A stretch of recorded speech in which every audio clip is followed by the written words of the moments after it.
Phil Collins, Mike Rutherford and Tony Banks reformed the legendary Genesis for a highly anticipated world tour in 2007. Together with their sidemen of 30 years, Chester Thompson and Daryl Sturmer, the band launched their tour of Europe before playing a North American leg in September. TPI joined the tour in the Austrian city of Linz, and we firstly got some background from co-production manager Steve Pud Jones. Look, we always have a tough schedule.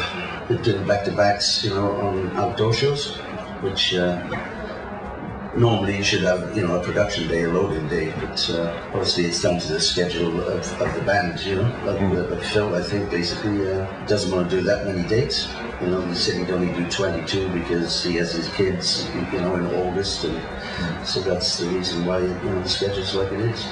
Also touring with Genesis in the role of advanced production manager is Wob Roberts, known to many through his long-time association with Robbie Williams. One of the big problems that we had on this was the extreme late confirmed date to give everybody a go-ahead. The pushing along, making sure everybody's onto schedule, all the way up until we went into Tildonk for 2 weeks at the end of April. And then I looked after all the test build in Tildonk, and then ran the rehearsals in Brussels, where effectively I handed over, in that 3-week period, I handed over to Universal Production, which is Pud, Steve Jones and Howard Hopkins.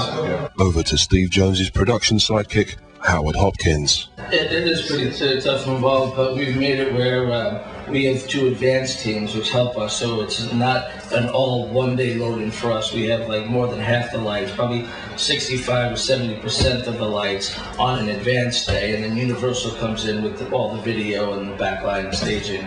So, it does help us having 2 advanced teams, leapfrog ahead of us. So we're not doing 30 trucks in one day, we're doing basically 20.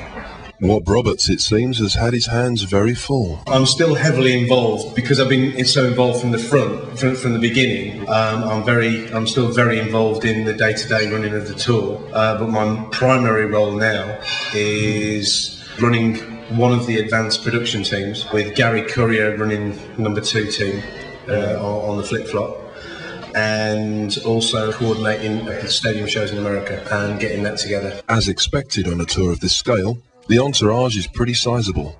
Howard Hopkins. Including all the stage co and backline and just the whole, I think we're about 200. That includes 4 stages, 4 leapfrog stages, 2 advanced teams, 1 Universal team, and the band entourage, where I think we're looking at about a total of 200. The set was designed by Mark Fisher and Jeremy Lloyd, who hired Stageco and Brilliant Stages for construction and fabrication. Neg Earth is the tour's lighting contractor, with Jonathan Sellers installed as the crew chief and Patrick Woodruff designing an outstandingly attractive light show. The equipment includes many features from the Vari-Light, Robey, Komar, high-end and big light ranges, amongst others, and we spoke to Dave Hill, the programmer and operator. It's been a wonderful structure for light, because again there's a lot of areas with the ribs. Being a silver set, it's almost like having an entire site behind me, which is lit in very different ways. The effects of the strobes we have in the nets, and the lighting up of the nets. It always was intended, this one, to be a standalone object, like a lot of them try to be these days, but I think we have achieved it here, where you can walk in broad daylight and it's still a very impressive structure. So that was the first task. The second one was to create a wonderful shaped video away from the norm of the bigger, brasher, squarer screen, with the ovals on the outside, create a great edge to it, and then obviously we've got the beautiful curved section in the middle. And I think they've achieved that very well.